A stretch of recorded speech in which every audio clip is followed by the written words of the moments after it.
It's through meditation or through the sexual union that you will reach a higher state.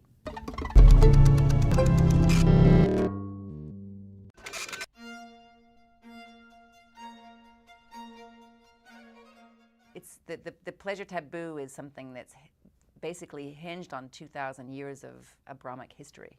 Our Greek and Roman forefathers, actually every one of our forefathers that were not underneath the Abrahamic sheet, all believed that sex was sacred, and that, in fact, if we look at the Greek, they speak of logos and the divine union, the union with God. And one of the most direct ways to attain that was through the sexual union.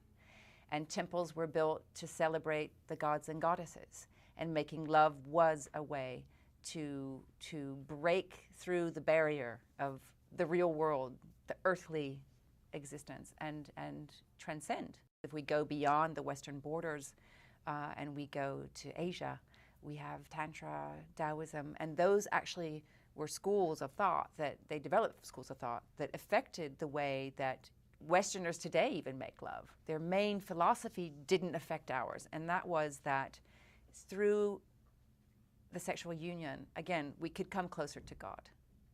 And through loving each other, we could obtain illumination.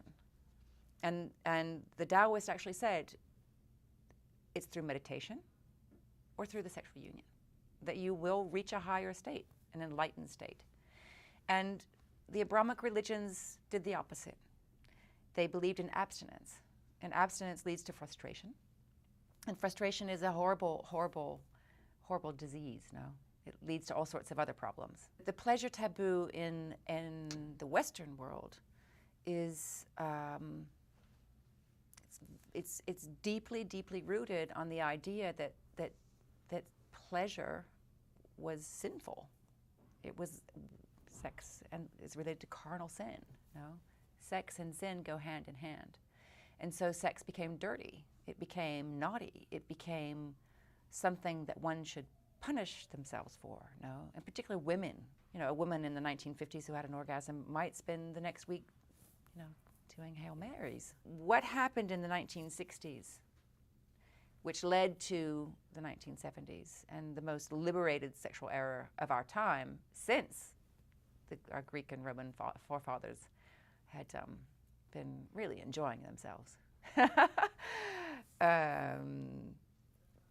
It was a 10-year period. If we think about what happened also on a research level in the 1970s, suddenly also women were involved in research. That had never happened. Women were involved in medicine, and they were very interested in their own bodies. And the female body started to be unveiled. This is all very recent. We're talking 40 years ago.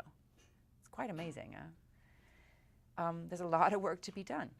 My ultimate goal is, again, to dismantle the pleasure taboo by revealing the truth behind certain things and the reasons and the whys. And actually, I think that if we know how to do certain things, or we understand the benefits of doing certain things, that we're tempted to actually try them. I think that ultimately, if we stop judging our own sexuality and that of others, then the doors into a whole new world of pleasure can just be flung open.